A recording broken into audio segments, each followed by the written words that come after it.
faire un fonds souple, rapide, qui donne des solutions dans l'immédiat, peut arrêter cette dégringolade des familles, et de façon rapide. Il faut savoir montrer que ce projet a une envergure nationale, parce qu'il solutionne à la fin des problèmes plus graves et plus coûteux pour l'État.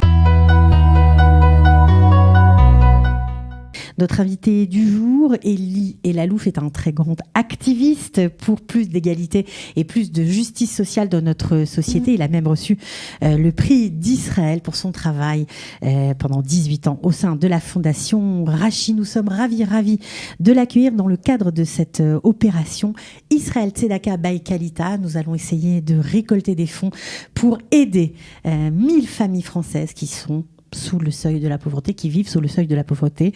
Elie Elalouf, bonjour. Bonjour. Bienvenue. Merci. On est vraiment très content de vous accueillir.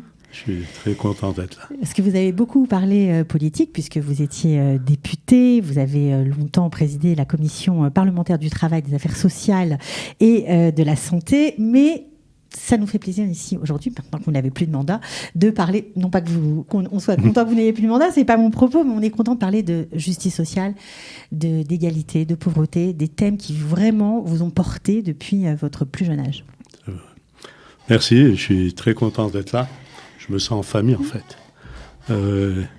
Et surtout les sujets qui sont proposés sont des sujets qui me tiennent à cœur, comme vous avez dit, depuis mon jeune âge. Et il y a toujours à faire. Et je trouve que cette initiative de la Tzedaka, qui est une initiative qui a démarré à Paris, c'est une très bonne importation pour la réalité sociale d'Israël, qui malheureusement reste très dure pour certaines familles, surtout et en particulier pour les immigrants, certains immigrants de France, qui ne retrouvent pas ici l'équilibre social et économique qu'ils avaient en France. Donc je trouve que c'est une très belle initiative. Israël a débloqué des budgets sociaux d'une importance extraordinaire, relativement. Ces dernières années. C'est un peu grâce à vous, grâce au rapport que vous aviez fait sur la pauvreté. Exactement. Le rapport de la pauvreté a défini les différents domaines qui mènent à la pauvreté et qui permettent pas de sortir de la pauvreté. Le numéro 1, à mon avis, c'est l'éducation. Quand on rate l'éducation des enfants, à la longue, on les voit tomber vers la pauvreté.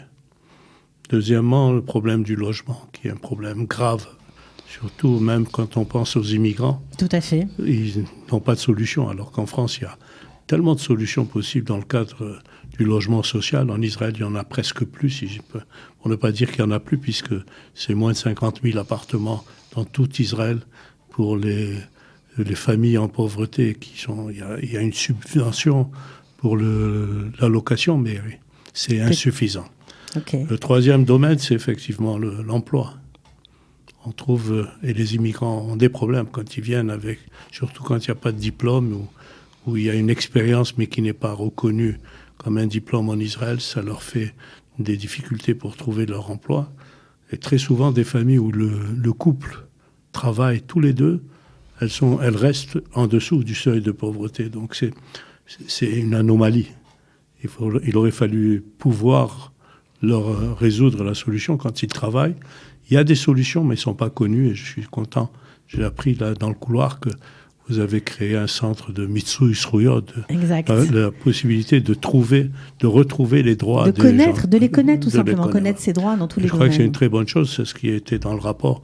La pauvreté, ça existe, mais pas encore assez bien placé. Et le dernier point, c'est les services sociaux. En Israël, ils existent. Ils sont même très importants, mais pas très efficaces. Nous avons le plus efficace, c'est un service automatique, la sécurité sociale. Alors on attribue des allocations familiales, des allocations pour personnes handicapées, pour personnes qui n'ont pas les moyens de se subvenir à leurs besoins. Il y a des tas d'aides, mais elles ne sont pas connues, elles ne sont pas utilisées. Et c'est pour ça que c'est très important d'aider les gens à le faire. Il y a un problème supplémentaire, et je crois que la Tzedaka vient remplacer une nécessité folle.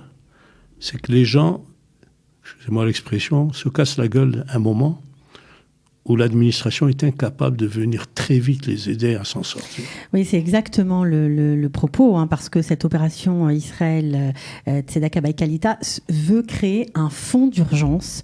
Un fonds d'urgence, on espère que ce fonds sera de 6 millions de shekels. Donc on lancera une grande opération, je le dis à ceux qui nous écoutent, le 8 mars. Donc j'espère que tout le monde sera au rendez-vous parce qu'on va vous appeler, vous téléphoner tout simplement pour que vous puissiez participer vous aussi à cette magnifique opération. Alors justement, on se casse la gueule, les accidents de la vie, ça peut arriver à tout le monde.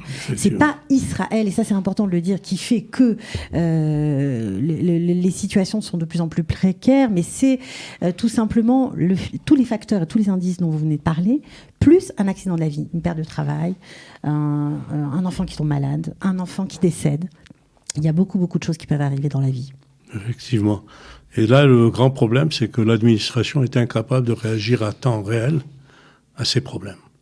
C'est pour ça qu'un fonds, comme vous souhaitez... Un fonds d'urgence. Un fonds d'urgence, Kalita Tzedaka, je pense que c'est une formule extraordinaire parce qu'on peut répondre dans l'immédiat, dans les 24 heures. Imaginez-vous une maison qui prend feu et et la famille n'a pas fait d'assurance.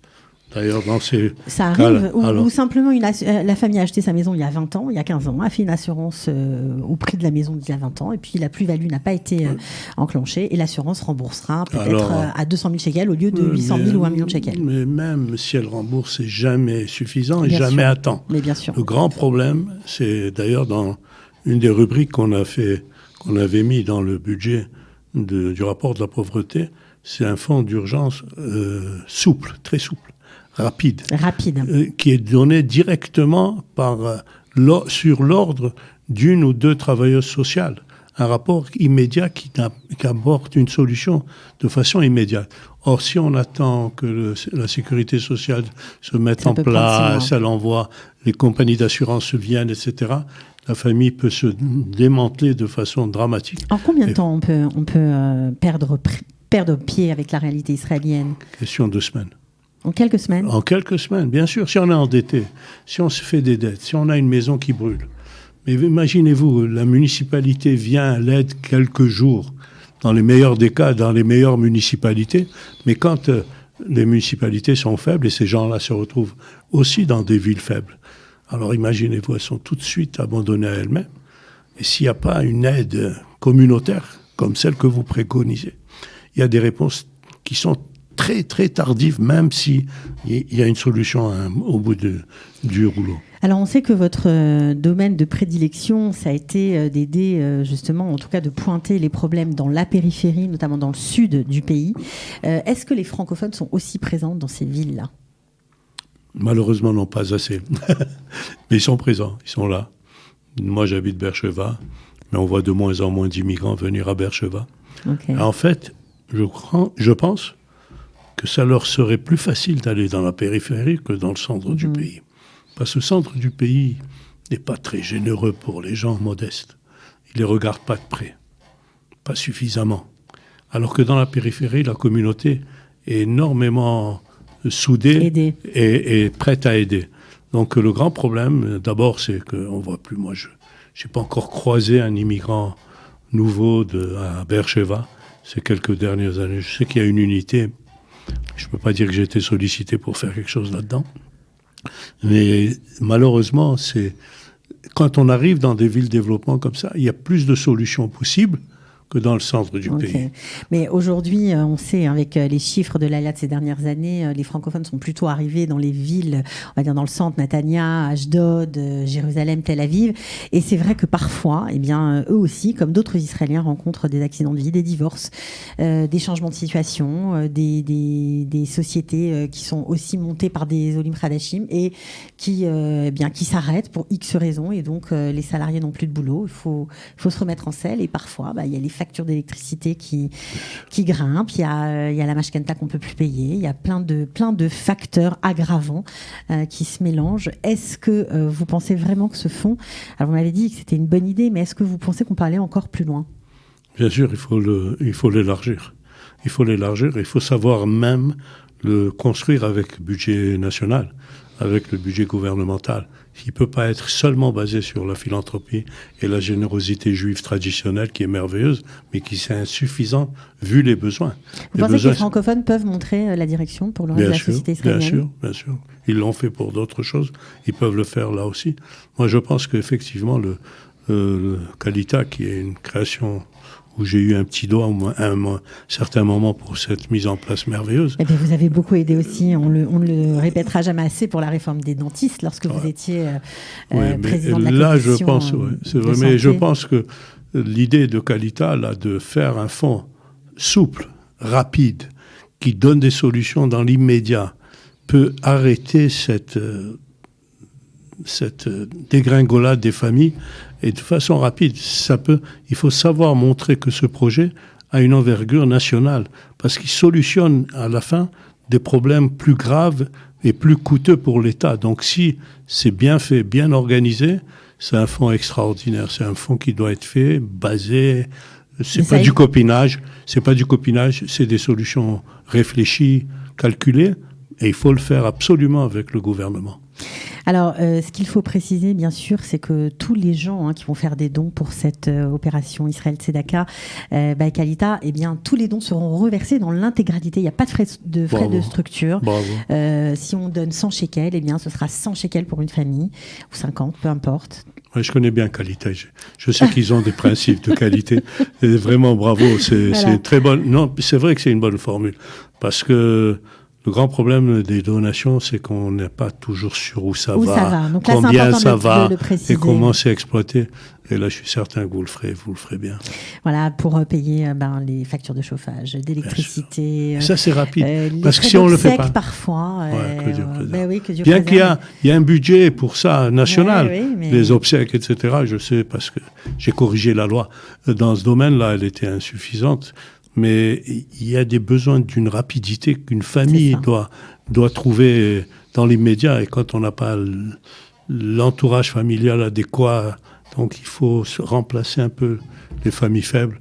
Et je crois que Kalita a tous les moyens de le faire. On est très content que vous soyez partie prenante avec nous et que ce projet vous touche aussi.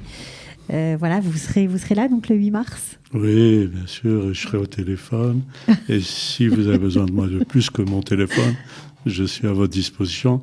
En général, ce que fait Marc Eisenberg, j'aime beaucoup. Vous suivez, ok. Alors, en tout cas, merci beaucoup d'avoir donné un peu de votre temps. Et à très bientôt. Ciao. Merci.